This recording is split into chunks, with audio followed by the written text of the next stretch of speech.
प्रभु यीशु मसीह का धन्यवाद हो। प्रभु ने हमको एक अच्छा अवसर दिया है प्रभु को उपस्थिति में प्रभु को स्मरण करने के लिए।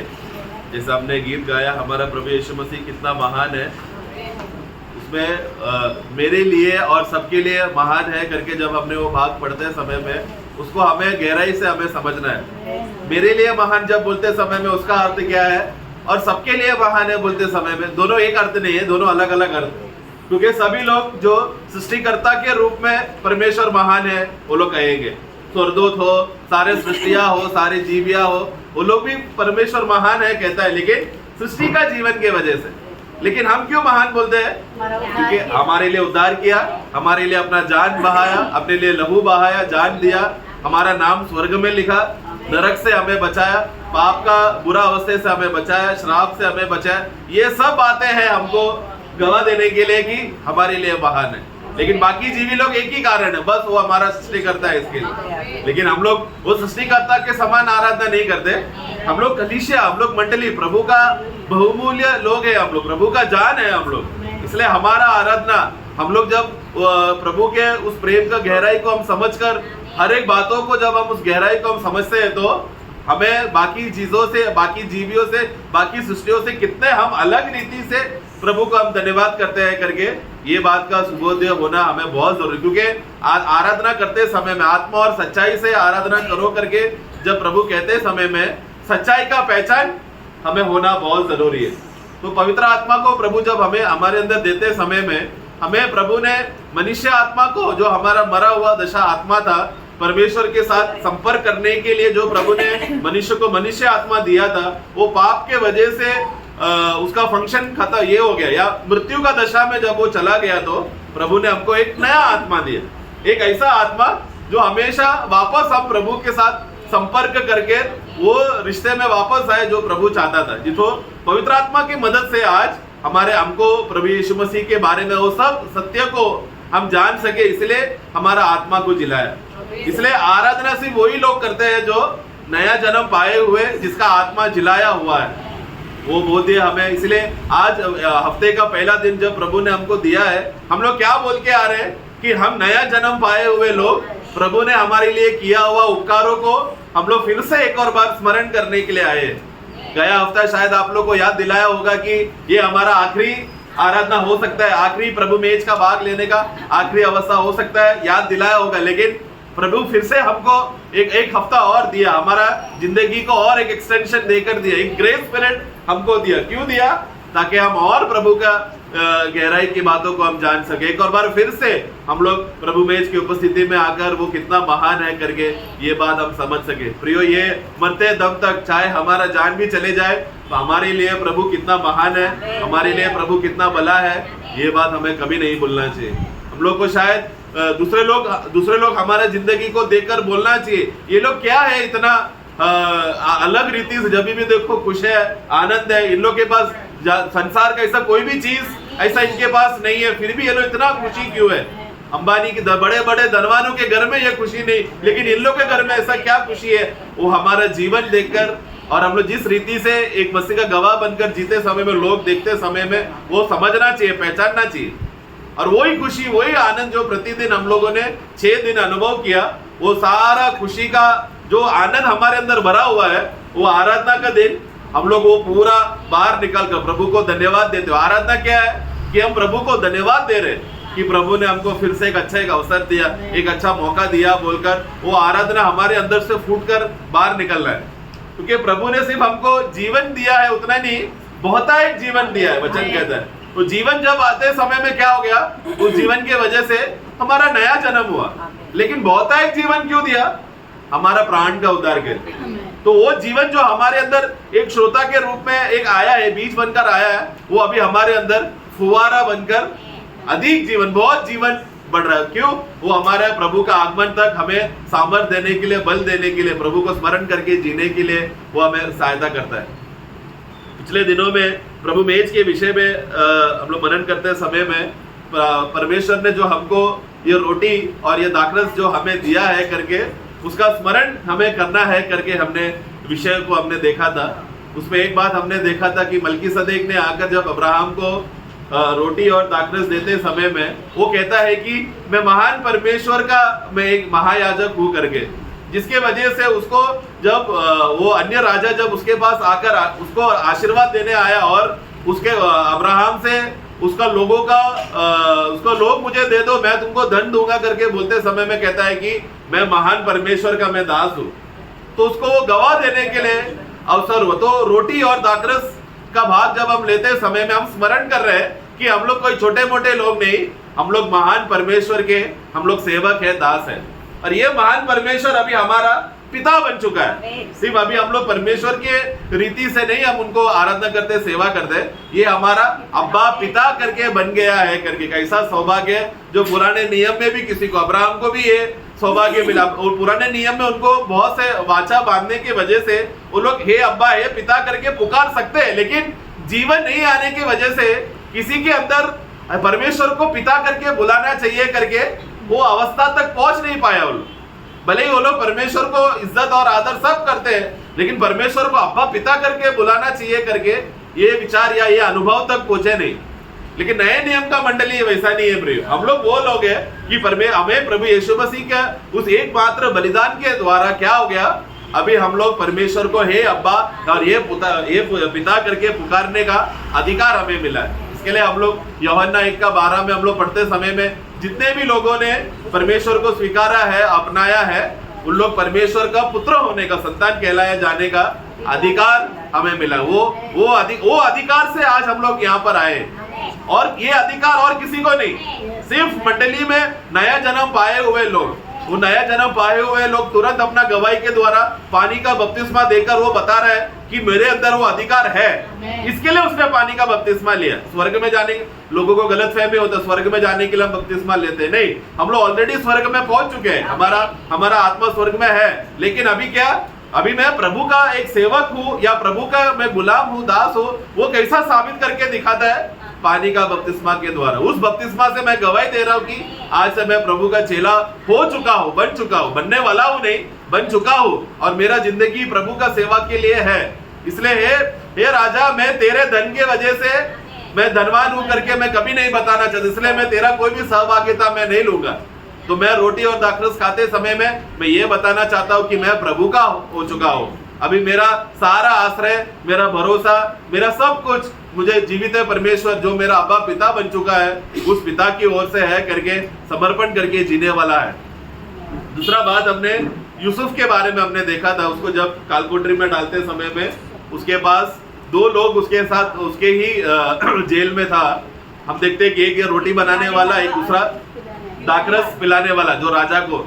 और हम देखते हैं कि जब राजा का जन्मदिन आया तो वो सपना देख के तीसरा दिन में है, एक का मृत्यु हुआ, जो रोटी बनाने वाले का मृत्यु हुआ, और दाखरस परोसने वाले का उसको वापस वो पोजीशन उसको मिल गया। तो वो हम देखते हैं कि वो रोटी बनाने वाले को बाद में पेड़ में टंगाया गया था, जिसकी वजह से हम देखते हैं कि प्रभु यीशु मसीह का क्रूस को वहां पर हम देखते हैं कि प्रभु का अपना देह जो प्रभु ने हमारे लिए अर्पण किया है, वो क्रूस का मृत्यु के लिए, मतलब अपना जान देने के लिए प्रभु ने अपना देह प्रभु ने दिया है। हम लोग इब्रानियों का पुस्तक में भी हम पढ़ते हैं कि मेरे लिए एक शरीर तैयार किया गया है। इब्रानियों का पुस्तक 10 का 8-9 ऊपर तो कहता है, हाँ। न तो बलिदान और पेट और होम बलियों और पाप बलियों को चाहा, हाँ। और न उनसे प्रसन्न हुआ। हाँ। यद्यपि ये बलिदान तो व्यवस्था के अनुसार चढ़ाए जाते हैं, हाँ। फिर भी यह कहता है, देख मैं आ गया हूँ ताकि तेरी इच्छा पूरी करूँ। हाँ। अतः वह पहले को उठा देता है ताकि दूसरे को नियुक्त करे। हाँ, उसमें 5 से पढ़ना। इसी कारण वह जगत में आते समय कहता हाँ, है, बलिदान और भेंट तूने न चाही, हाँ। पर मेरे लिए एक देह तैयार की। हाँ, मेरे लिए एक देह तैयार किया। प्रभु यीशु मसीह इस दुनिया में आते समय में उन्होंने मरियम के द्वारा जो शरीर लेकर आया था, उसका वो उद्देश्य क्या था, हमारे लिए मरने के लिए ही वो तैयार किया हुआ एक शरीर है।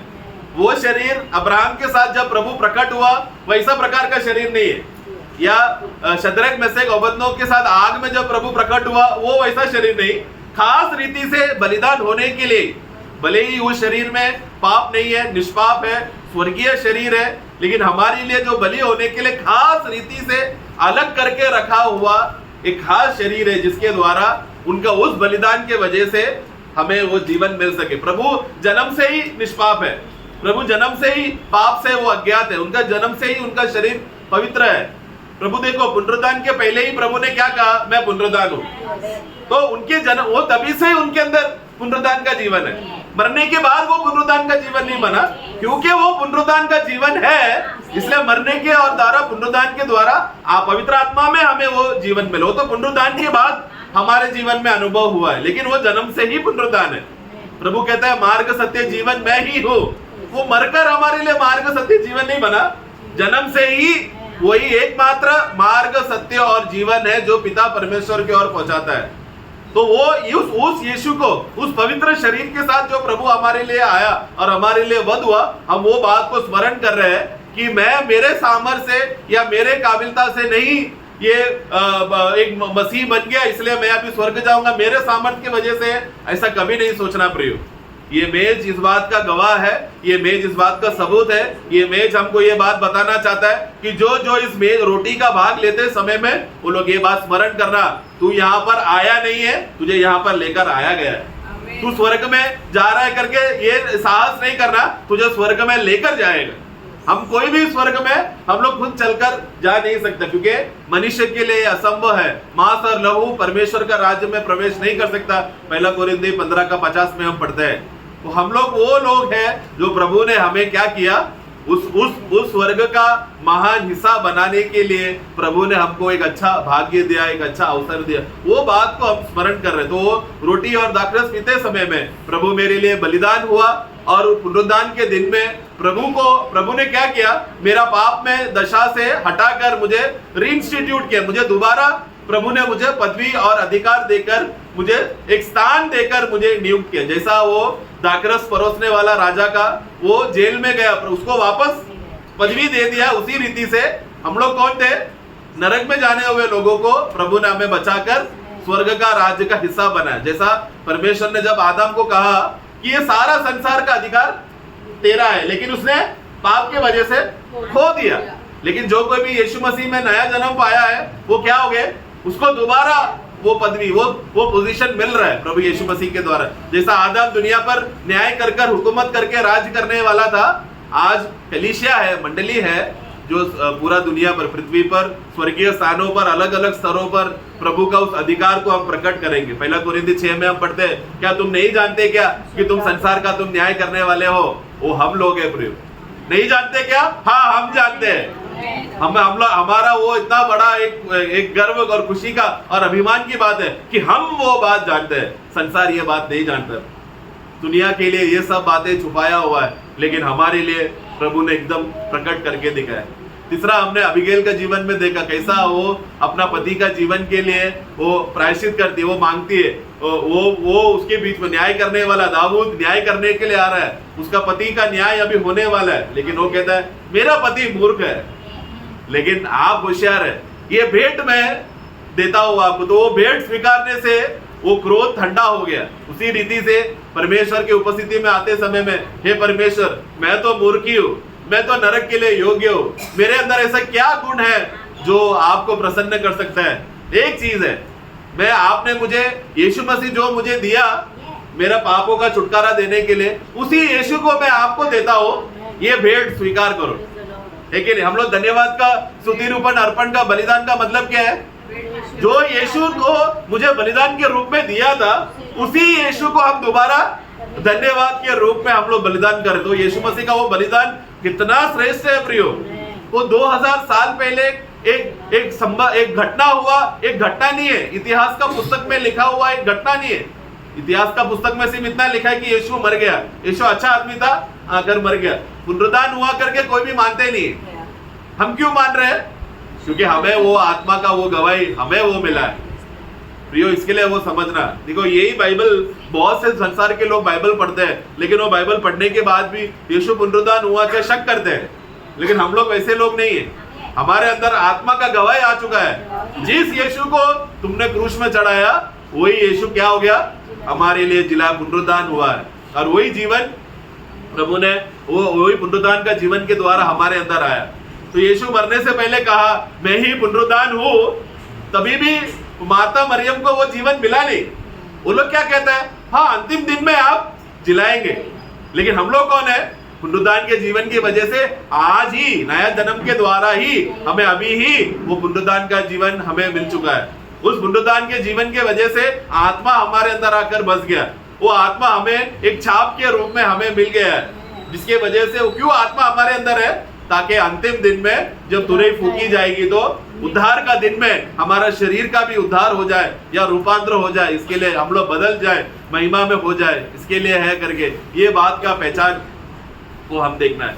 आज हम लोग एक विषय को हम देखते हैं जिसमें कटोरा का विषय में जब हम लोग पढ़ते समय में उसका भजन संगीता 11:6 में जब हम पढ़ते हैं, वह दुष्टों पर फंदे बरसाएगा, हाँ आग और गंधक और प्रचंड लू उनके कटोरे में बांट दी जाएगी। हाँ, उनके कटोरे में बांट दिया जाएगा करके वहां पर एक वाक्य हम पढ़ते समय में वो एक ऐसा कटोरे के बारे में कह रहा है जो न्याय का कटोरा है और परमेश्वर का क्रोध का कटोरा है। एक और वाक्य हम पढ़ेंगे उसी के साथ साथ, यिर्मयाह का पुस्तक उसका 25वां अध्याय उसका 15 और 16। परमेश्वर यहोवा ने मुझसे यो कहा, मेरे हाथ से इस जलजलाहट के प्राक मधु का कटोरा लेकर उन सब जातियों को पिला दे जिनके पास मैं तुझे भेजता हूँ। वे उसे पीकर उस तलवार के कारण जो मैं उनके बीच में चलाऊंगा लड़खड़े और बावले हो जाएंगे। वहां पर 15 में हम क्या पढ़ते हैं, एक ऐसा कटोरा है, दाखरस का कटोरा मेरे हाथ में है जो प्रकोप का, क्रोध का, रौद का, न्याय का एक कटोरा है मेरे हाथ में। परमेश्वर के हाथ में एक न्याय का कटोरा है। वो सिर्फ वहां पर तो अन्य जाति करके बोलते समय में हर एक पापी के लिए नियुक्त किया हुआ एक कटोरा है वो। इसका थोड़ा और स्पष्टता हम लोग प्रकटीकरण का पुस्तक में पढ़ते समय में वहां पर एक खास रीति से क्या बोला है, उसका 14:9 और 10 में, फिर इनके बाद एक और तीसरा स्वर्गदूत बड़े शब्द से कहता हुआ आया, जो कोई उस पशु और उसकी मूर्ति की पूजा करे और अपने माथे या अपने हाथ पर उसकी छाप ले, वह परमेश्वर के प्रकोप की निरी मदिरा तो उसके क्रोध के कटोरे में डाल। क्रोध उनका, किसका क्रोध का कटोरा है वो? परमेश्वर के हाथ में एक ऐसा क्रोध का कटोरा है जो सारा पापियों के लिए नियुक्त किया गया है। प्रकाशित वाक्य में खास रीति से उन लोगों के लिए वो कटोरा का नाम उनको दे दिया है जिन्होंने मूर्ति, जो उस पशु को जो दंडवत करेगा और मसीह विरोधी का संख्या लेकर उसको दंडवत करेगा, उनके ऊपर भी वही क्रोध का, वो कप ऑफ रथ, क्रोध का कटोरा उनके लिए नियुक्त किया गया। एक बहुत बड़ा भयानक अवस्था है प्रियो, ये सब अवस्था हम लोग को ऊपर था। ये कटोरा किसके ऊपर था? ये क्रोध का कटोरा, न्याय का कटोरा। ये क्रोध का कटोरा मतलब क्या? प्रभु उनको क्या कहता है कि ऐसे लोग फिर वो लोग सर्वदा के लिए वो लोग नरक में है।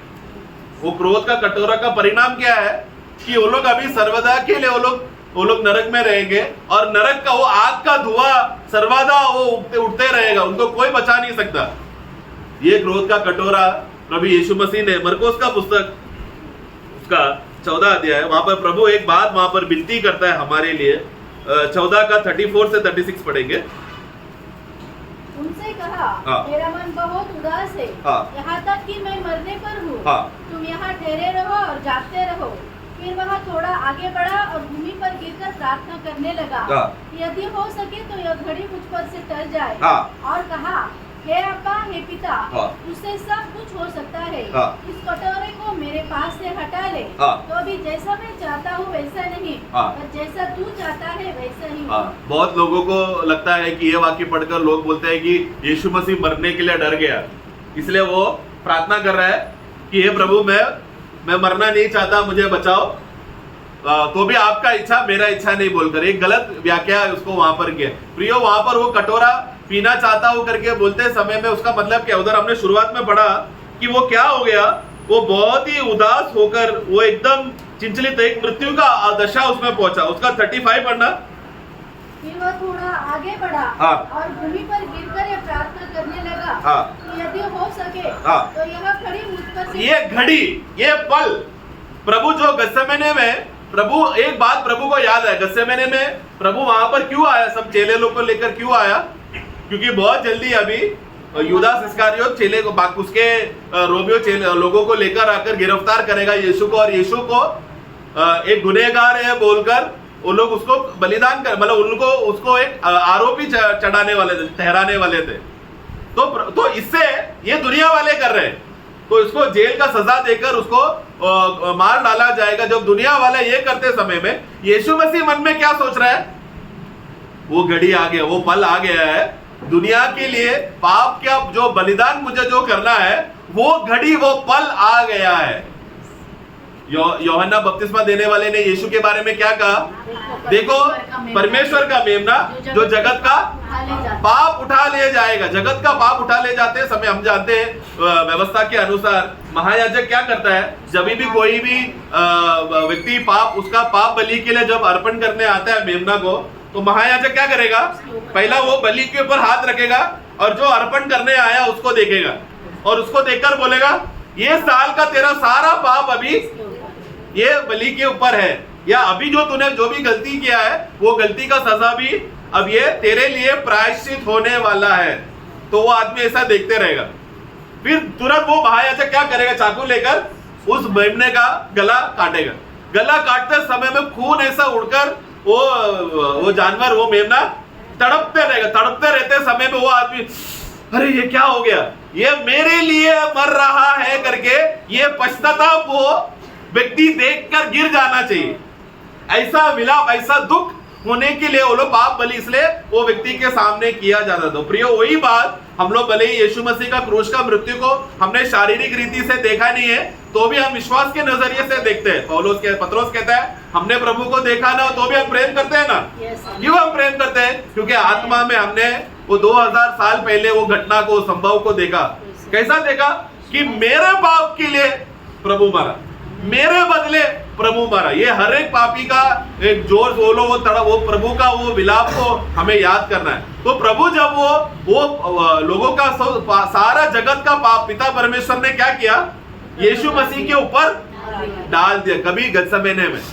तो वो बोझ जब प्रभु के ऊपर आया तो तब प्रभु वो वाक्य कहता है उसका 33 पढ़ना। और वह पतरस और याकूब और यूहन्ना को अपने साथ ले गया। हाँ। और बहुत ही अधीर और व्याकुल होने लगा। हाँ, उसका फिर 34। और उनसे कहा मेरा मन बहुत उदास है। हाँ। यहाँ तक कि मैं मरने पर हूँ। हाँ, क्यों मरने पर है? क्योंकि वो बोझ, क्योंकि व्यवस्था के अनुसार पाप का मजदूरी मृत्यु है। तो मृत्यु का दंड प्रभु यीशु मसीह के ऊपर हमारा बदले आ गया। उसी बगीचे में परमेश्वर ने क्या किया? दुनिया में जितने भी लोग जो नया जन्म पूरा दुनिया का जो पाप है यीशु मसीह के कंधे के ऊपर डाल दिया। उसके बाद ही रोम के सेना को और महायाजक को अधिकार मिला यीशु मसीह को गिरफ्तार करने की। उसके पहले तक बहुत लोगों ने यीशु को ट्राई किया गिरफ्तार करके जेल में डालने, लेकिन किसी कोई भी पकड़ नहीं पाया। क्यों? उसका समय नहीं आया था। लेकिन अभी ये घड़ी आ गया। लेकिन विषय क्या हो गया? वो बोझ इतना बड़ा है कि प्रभु कहता है कि मैं अभी मर जाऊंगा। इसलिए वो परमेश्वर से क्या विनती करता है? ये घड़ी कि मैं यहां पर अभी नहीं मरूंगा, लेकिन कल जो उसको पकड़ाने के बाद फिर उसको लेकर जाएगा, वहां पर जाकर मैं क्रूस उठा कर लेकर जाना चाहिए। लोग देखना चाहिए, देखो जगत का पाप उठाकर लेकर जा रहा है। पत्रोस ये विषय में क्या कहता है? पत्रोस में भी तो हमारा पाप उठा ले जाने वाला उस धर्मी प्रभु को देखो करके, पहला पत्रोस 2 अध्याय 24 वह आप ही हमारे पापों उसका 23 से पढ़ लेना। वह गाली सुनकर गाली नहीं देता। हाँ, कभी जब फौजियों ने उनको मारा, गाली दिया, ठट्टा उड़ाया। क्रूस में भी लोगों ने प्रभु को गाली दिया। वो 2 चोर लोगों ने प्रभु का निंदा किया। आगे और दुख उठाकर किसी को भी धमकी नहीं देता। हाँ, ये सब अवस्थे में प्रभु ने दोबारा देखकर धमकी नहीं दिया किसी को, लेकिन पर अपने आप को सच्चे न्याय के हाथ में सौंपता था। कौन है? पिलातोस है क्या? पिता परमेश्वर जो सच्चा धर्मी है और सत्य के साथ न्याय करने वाला। ये किसके ऊपर न्याय था? वो सच्चा परमेश्वर हमें न्याय करने वाला था, हमें नरक में डालने वाला था। लेकिन वो सच्चा न्याय यीशु मसीह के ऊपर आया। एक ऐसा यीशु जिसने कोई भी पाप नहीं किया, वही उसका 22 बनना। न तो उसने पाप किया, ना तो उसने पाप किया। ना बस बस बस बस, मतलब उसने पाप नहीं ये किया। वो क्रूस में जाकर मरने के लिए यीशु ने कोई भी पाप नहीं किया था कि वो क्रूस का मृत्यु सहना पड़े, लेकिन हमारे बदले वो मरा। वो हमारा पाप का गुनाह था, वो मरा। तो वो उस वेदना में, और वो क्या कर रहा है आगे, वो आप ही हमारे पापों को हाँ। अपने देह पर लिए हुए क्रूस पर चढ़ गया, हाँ, जिससे हम पापों के लिए मरकर हम पापों के लिए मरा धार्मिकता के लिए जी। और धार्मिकता के लिए जिए। प्रियो, ये है क्रूस पर वो कार्य। तो गत्सेमने में वो बोझ जब प्रभु के कंधे के ऊपर डालते समय में, वो पाप व्यवस्था के अनुसार या पिता परमेश्वर के न्याय के अनुसार कि पाप का मजदूरी मृत्यु है करके, वो उसी पल में प्रभु अगर मर गया तो क्या होगा, समय के हिसाब से नहीं होगा। पिता परमेश्वर का इच्छा क्या है कि क्रूस पर जाकर मरना चाहिए, तो वो समय के पहले ना मरे। प्रभु क्या हो गया, वो दुखी होकर निराश होकर मैं समय के पहले नहीं मर सकता बोलकर वो अपने आप को प्रभु के पिता परमेश्वर, उस धर्मी परमेश्वर की ओर समर्पण करके कहता है कि हो सके तो ये कटोरा, कौन सा कटोरा, यह मृत्यु का कटोरा, जो न्याय का कटोरा, जो सारा मनुष्य जात के लिए प्रभु यीशु मसीह पीकर जान देने वाला क्रोध का कटोरा, क्योंकि जो कोई क्रोध का कटोरा पिएगा वो फिर नहीं, वो जिंदा नहीं रह सकता। लेकिन यीशु मसीह हमारे लिए पी रहा, जानते हुए कि उनके ऊपर मृत्यु आने वाला है, हमें बचाने के लिए। हमें याद किया, प्रभु का मन में एक ही बात, एक ही लोग है, एक ही झुंड है, मैं अपना जान के द्वारा कलीसिया को बचाऊंगा, मंडली को बचाऊंगा। प्रभु का दिल में और कोई लोग नहीं थे, वो हर बार हमारे बारे में सोचता था। इब्रानियों 12:2 में हम क्या पढ़ते हैं, इब्रानियों का पुस्तक, करने वाले यीशु की ओर ताकते रहे, हमारा ध्यान उसी पर रखिए जिसने उस आनंद के लिए जो उसके आगे धरा, जो उसके सामने रखा था, लज्जा की कुछ चिंता न करके हाँ। क्रूस का दुख सहा। हाँ, देखो क्रूस एक लज्जित बात है। मतलब लोग निंदा करते, अरे एक पाप मर रहा है, अच्छा हो गया, गुनहगार मर रहा है बोलकर लोग गंदा उसके विषय में बुरा बोलते हैं। और जो भी क्रूस में टंगा रहेगा उसको लज्जा आता, अरे मैंने ऐसा गुनाह किया बोलकर। लेकिन यीशु मसीह ऐसा था क्या, मैं क्यों पापियों के लिए मरने आया, मैं क्यों, ऐसा नहीं प्रभु ने किया। लेकिन तभी भी उनके सामने रखा हुआ आनंद जो हम थे, प्रभु यीशु मसीह का मृत्यु के द्वारा एक नया झुंड को वो प्रभु बचाएगा करके, इसके लिए प्रभु ने क्या किया, आनंद से पिता परमेश्वर के हाथ से वो क्रोध का कटोरा लेकर प्रभु ने पिया। उस क्रोध का कटोरे के पीने की वजह से क्या हो गया, हमारे ऊपर जो कोई भी अभी प्रभु यीशु मसीह पे विश्वास करेगा और नया जन्म पाएगा, उनके अंदर से वो क्रोध का कटोरा हट गया। क्यों? क्योंकि यीशु मसीह ने अभी पी लिया। 2 बार एक व्यक्ति के ऊपर न्याय नहीं करेगा। प्रभु परमेश्वर कौन है, न्यायी परमेश्वर है। इसलिए एक बार हमारा क्रोध का कटोरा का न्याय एक व्यक्ति के ऊपर आ गया है तो हमसे वो हट गया, इसके लिए उसके ऊपर गया। ये बात हम लोग मेज में याद कर रहे हैं प्रियो। उस मेज को देखते समय में आप क्या देख रहे हैं कि हे प्रभु, अभी आप मेरे ऊपर वो क्रोध का वो न्याय प्रभु मेरे ऊपर नहीं करेंगे। उसमें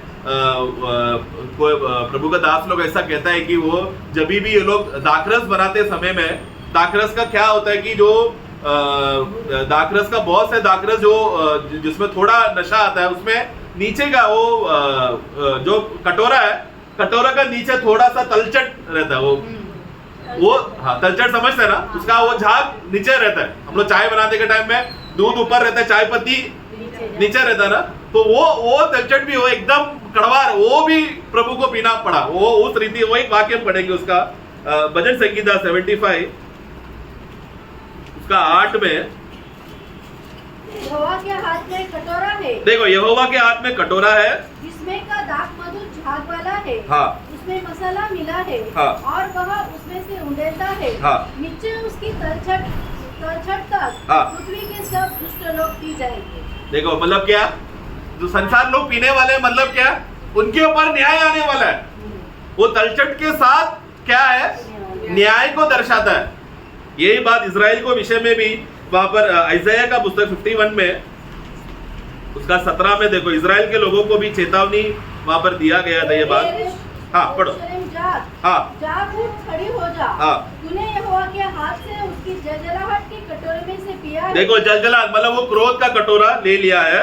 तूने कटोरे का लड़खड़ा देने वाला मत पूरा ही पी लिया है। हाँ देखो, तुम लोगों ने ही उसे पी लिया, मतलब वो उसमें भी जो तलछट था, उसमें तलछट करके शब्द आया क्या, वो कटोरा का तलतलाहट बोला ना, जलजलाहट के कटोरे। जलजलाहट, उसमें उधर लिखा है कि you have drunk the drugs of the cup of trembling, तुमने वो जलजलाहट का जो कटोरा है उसमें नीचे का भाग में तलछट भरा हुआ है, मतलब वो न्याय है, वो क्या किया, वो तुम लोग ने पी लिया, मतलब अभी तुम्हारे ऊपर न्याय पक्का, वो लोग नाश हो जाएगा। लेकिन प्रभु को वहां पर दया आकर उसका फिर 21-22 पढ़ना। इस इस कारण कारण है है दुखियारी, हाँ। सुन तू मतवाली तो है, हाँ। परंतु दाख मधु पीकर नहीं। हाँ। तेरा प्रभु यहोवा जो अपनी प्रजा का मुकदमा लड़ने वाला, देखो तेरा प्रभु यहोवा जो अपने लोगों के लिए मुकदमा, मतलब उनके लिए वकील बनकर उनके खिलाफ जो आरोप आया है उसके बदले प्रभु खड़े होकर हमारे लिए हिफाजत के लिए खड़े होकर प्रभु न्याय के लिए मांग कर रहा है।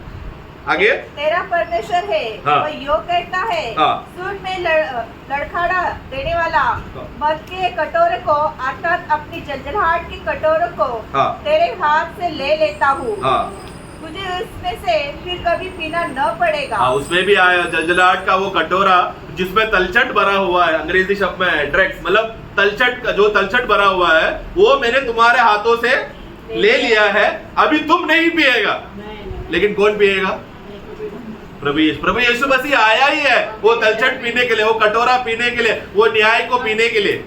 लेकिन गत्सेमने में क्या हो गया, उसी समय में वो मर सकता था, लेकिन प्रभु कहता है कि अगर मैं मरना है, ये आपका इच्छा है तो हे पिता मैं आपके हाथ में सौंपता हूँ, लेकिन मुझे आपका इच्छा मालूम है, मैं जानता हूँ कि आप नहीं चाहते कि मैं गत्सेमने में मरूं, आप चाहते हैं कि मैं क्रूस में जाकर, गोलगोता में जाकर, कलवरी में वो पहाड़ में जाकर मरूं, जहां पर पूरा दुनिया देखे कि देखो लोगों का पाप उठा लेकर जाने वाला परमेश्वर का वो मेमना।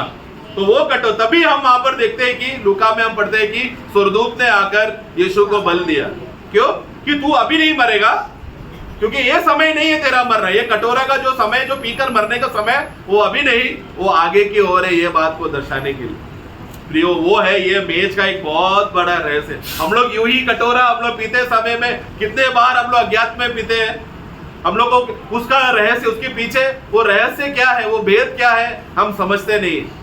हमें एक बात को समझना है कि ये कोई साधारण कटोरा नहीं, इसमें पहला एक तलछट था, इसमें पहला एक न्याय था, लेकिन अब मैं न्याय का कटोरा मैं नहीं पी रहा हूं। प्रभु ने अपना लहू बहाने की वजह से प्रभु ने क्या किया, जैसे यहूदी लोगों को कहता है कि मैं वो कटोरा मैं लूंगा, तुम अभी नहीं पियोगे, उसी रीति से हम ये मेज को देखते समय में 2000 साल पहले मेरे ऊपर जो न्याय था, जो तलछट था, वो प्रभु आपने मुझसे हटा लिया। यिर्मयाह का पुस्तक में एक वाक्य कहता है कि मोआब के ऊपर, यिर्मयाह 48:11, मोआब बचपन ही से सूखी है, उसके नीचे तलछट है, वह एक बर्तन से दूसरे बर्तन में उंडेला नहीं गया, अनब बंधुआई में गया, इसलिए उसका स्वाद उसमें स्थिर है और उसकी गंध जो की त्यों बनी रहती है। देखो मोआब के ऊपर, यानी कि अन्य जाति लोग, जो प्रभु के लोग नहीं, जिन लोगों को अभी तक नया जन्म का अनुभव जिनके अंदर आया नहीं, जो प्रभु यीशु मसीह पे विश्वास नहीं करता, उनके अंदर अभी भी क्या है, वो तलछट है, मतलब वो न्याय है, जो बहुत जल्दी प्रभु भूमि पर उंडेलते समय में जिन लोगों के ऊपर उस क्रोध का कटोरा उनके अंदर है, वो लोग सब लोग न्याय में जाएंगे, क्रूस में खत्म हो जाएंगे। लेकिन हम उस भाग में नहीं रहेंगे, क्यों, हम लोग सफेद सिंहासन में हम लोग नहीं है, क्यों, क्योंकि हमारे लिए प्रभु यीशु मसीह ने क्रूस में वो क्रोध का कटोरा वहां पर पी लिया और हमें बचाकर, हमें सुरक्षित करके संभाला है। ये बात को देखकर ये कटोरा का नया नियम को अर्थ समझते हुए एक और भाग है जो कटोरा का अर्थ जो बताता है। भजन संगीता में हम एक वाक्य पढ़ेंगे, 116 का 13 वाक्य, ये अगला पॉइंट है। मैं उद्धार का कटोरा उठाकर, उद्धार का कटोरा को उठाकर यहोवा से प्रार्थना करूंगा। उसके बाद 16-17, हे यहोवा सुन, मैं तो तेरा दास हूँ, मैं तेरा दास और तेरे दासी का पुत्र हूँ, तूने मेरे बंधन खोल दिए हैं, मैं तुझको धन्यवाद बलि चढ़ाऊंगा और यहोवा से प्रार्थना करूंगा। देखो जब इजरायली लोग या एक यहूदियों में एक रिवाज होता है, खास रीति से दाऊद के टाइम से ये चल रहा है, आज भी बहुत लोग ये रिवाज को मानते हैं कि जब भी वो लोग युद्ध करके आते समय में, युद्ध हो जाने के बाद, बड़ा युद्ध हो जाने के बाद वो लोग एक छोटा सा जश्न मनाते हैं, तो वहां पर सिर्फ राजा रहेगा और राजा का खास सेना, जो बड़े बड़े वीर काम करके जो लोग आए वो लोग सब लोग उसमें, तो वो एक उत्साह, एक विजय का घोषणा है, वो लोग उत्साह बना रहे। उसमें वो लोग क्या करते हैं, तो राजा भी उसमें आकर सहभागी होता, तो वहां पर कटोरा, दाखरस है, उसमें कटोरा में रखा रहेगा। तो सब लोग आकर जब बैठते समय में राजा वो कटोरा उठाकर कहेगा, ये जो कटोरा है ये उद्धार का कटोरा है, ऐसा राजा उठकर बोलेगा। तो उसका मतलब क्या है कि फिर राजा एक्सप्लेन करेगा क्यों ये उद्धार का कटोरा है, क्यों, क्योंकि अभी एक बहुत बड़ा न्याय आ रहा था, उस न्याय से प्रभु ने हमें बचाया। तो इससे प्रेरित होकर दूसरा एक सेना क्या करेगा, वो अपना कटोरा उठाकर बोलेगा ये विजय का कटोरा है, क्योंकि प्रभु ने हमें विजय दिया। ऐसा एक एक लोग, उन लोगों के युद्ध के द्वारा उनको कैसा वो लोग बच गया, वो बात को गवाही देने के लिए एक एक लोग कटोरा उठाकर ये किसका कटोरा है करके वो लोग बोलकर हाथ रेस कर दे। वो सिर्फ यहाँ पर दाऊद के बारे में लिखा, कौन सा कटोरा है, उद्धार का ये कटोरा है जो प्रभु ने हमें न्याय से बचाया। ऐसा हम लोग नए नियम या हमें आत्मिक अर्थ से जब हम लोग ये कटोरा को लेते समय में हम लोग धन्यवाद करके पीते हैं ना, क्या हम लोग पी के बोल रहे हैं कि ये उद्धार का कटोरा है, अभी परमेश्वर मुझ पर न्याय नहीं करेगा, इसलिए मैं धन्यवाद देकर मैं ये पीता हूं। प्रभु ने हमें, इसलिए एक एक पियो, एक छोटा, हमने प्रभु मेज करके जब बोलते समय में ये ऐसा कोई रीत रिवाज नहीं है, या हिंदू लोग वो लोग का प्रसाद लेकर आके और एकदम भक्ति के साथ खाते हैं, प्रसाद है बोलकर, ऐसा खाने वाली चीज नहीं है। इसके बीच में एक बहुत बड़ा रहस्य, गुप्त बातें छुपा हुआ है। वो बात को हमें देखकर हमें समझना है प्रयोग कि प्रभु ने हमारे लिए हमें क्या हमारे लिए किया। हम लोग ऐसे ही छोटे मोटे लोग नहीं, परमेश्वर ने हमें इतना बड़ा उद्धार प्रभु ने जब हमको दिया है करके बोलते समय में क्या, वो तलछट हमारे अंदर से हटाया, वो न्याय हटाया, परमेश्वर का क्रोध हटाया। उस क्रोध में और एक था, वो धरने वाला, कांपने वाला कटोरा है, मतलब कोई खड़ा नहीं रह सकता न्याय के दिन में। वो कटोरा मतलब वो भय हमारे अंदर से हटा दिया, क्योंकि सिद्ध प्रेम सारा प्रकार का भय को हमारे अंदर से हटाता है। लेकिन भक्ति पूर्वक हमें समर्पण करना है, भक्ति पूर्वक हमें परमेश्वर की उपस्थिति में गिरकर हमें समर्पण करना है कि प्रभु ये मेरे वजह से नहीं, या मैं अच्छा आदमी बना उसके लिए नहीं, आपने मेरे लिए किया, आप मेरे बदले मरे, आप मेरे लिए पाप के लिए जो मेरे ऊपर जो पाप का जो न्याय था वो आपने ले लिया, हे प्रभु बोलकर ऐसा हमें समर्पण करना है, हमें याद करना है प्रियो। क्योंकि ये उत्साह का दिन में हम लोग प्रभु की उपस्थिति में आते समय में, हम लोग जब रोटी का भाग लेते समय में, ये कौन सा रोटी है, क्या याद कर रहे हैं कि पहला कोरिन्थी 11 अध्याय उसका 26 में हम क्या पढ़ते हैं कि पौलुस को जब ये बोध हुआ तो, क्योंकि जब कभी तुम ये रोटी खाते, नहीं उसका 2 वाक्य ऊपर 24, और धन्यवाद रोटी का वाक्य, रोटी और धन्यवाद करके उसे तोड़ी और कहा, हाँ, यह मेरी देह है, हाँ, जो तुम्हारे लिए है। हाँ देखो, तो हम लोग स्मरण क्या कर, आगे मेरे स्मरण के लिए यही, हाँ देखो स्मरण करना, क्या स्मरण कर रहे हैं कि ये प्रभु यीशु मसीह का देह जब टूटा गया, मेरा पाप से मुझे छुटकारा मिला, अभी मैं उस पाप का बंधन में नहीं, मैं स्वतंत्र हो चुका हूँ और मैं प्रभु यीशु मसीह का एक देह का भाग हो चुका हूँ। रोटी एक है मतलब एक ही देह है।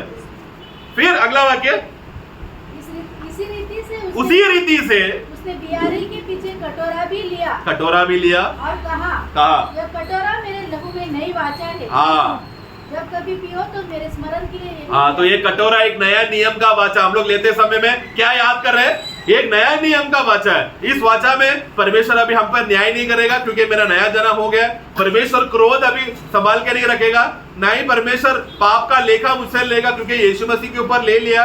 मैं अभी धर्मी हो चुका हूँ, परमेश्वर का बेटा बन चुका हूँ, मैं स्वर्ग का हिस्सेदार हो चुका हूँ, प्रभु न्याय से मुझे बचा लिया। मैं आगे के समय में, आगे के दिनों में जब प्रभु अपना राज्य स्थापना करेगा, वहां पर मैं अधिकार बनूंगा। ये सब बातें मैं स्मरण कर धन्यवाद के साथ में कटोरा पीकर, उसमें तलछट नहीं है, उसमें एकदम वो एक मिठास का कटोरा है, उसमें प्रभु का विजय है, वो ये एक विजय का कटोरा है बोलकर हमें धन्यवाद के साथ पीना है। और ये कब तक करना, अगला वाक्य, क्योंकि जब कभी तुम यह रोटी जब हाँ और इस कटोरे में से पीते हो, तो प्रभु की मृत्यु को जब तक वह न आए प्रचार प्रियो, जब तक प्रभु ने आता। अगर आज का सौभाग्य प्रभु ने हमको दिया है, अगला हफ्ता हम मीटिंग में रहेंगे, हमको कोई गारंटी नहीं है। क्योंकि प्रभु आएगा, हमें लेकर जाएगा। क्यों लेकर जाएगा? क्योंकि अभी ये दुनिया के ऊपर, क्योंकि अभी वो क्रोध का मदिरा का जो क्रोध का कटोरा है, अब बहुत जल्दी महाक्लेश के समय में दुनिया में उंडेला जाने वाला है। उस समय दुनिया में उंडेलते समय में मंडली रहेगा क्या? मंडली का रैप्चर हो जाएगा, मंडली उठा लिया जाएगा। तो वो समय तो हम लोग स्मरण कर रहे हैं कि हम लोग उस दिन के लिए, हम लोग क्रोध का दिन के लिए नहीं है, हम लोग प्रभु के लोग हैं। इसलिए जब तक प्रभु आपका समय नहीं आता तब तक हम लोग विश्वासी योग्यता के साथ, आदर के साथ, भक्ति के साथ, शुद्ध मन से अपने आप को जांचते हुए, परखते हुए, क्या परख रहा हूं कि मैं ये सब बातें याद कर रहा हूं कि नहीं, क्या प्रभु आपने जो मेरे लिए कार्य किया है उसका पहचान मेरे अंदर आया कि नहीं, वो नॉलेज और ज्ञान आया कि नहीं, ये बात हमको पहचान, अपने आप को न्याय, अपने आप को परखना है कि हे प्रभु मैं सचमुच मैं आपका हो चुका हूँ, अभी मैं संसार का नहीं, अब मैं शैतान का नहीं, अब मैं आपका हूँ। और मैं धन्यवाद देकर उस नया नियम का जो भागी हम हो चुके हैं बोलकर धन्यवाद के साथ आओ मिलकर सब लोग एक मन होकर, एक आत्मा के साथ हम लोग ये भाग ले। प्रभु का धन्यवाद हो।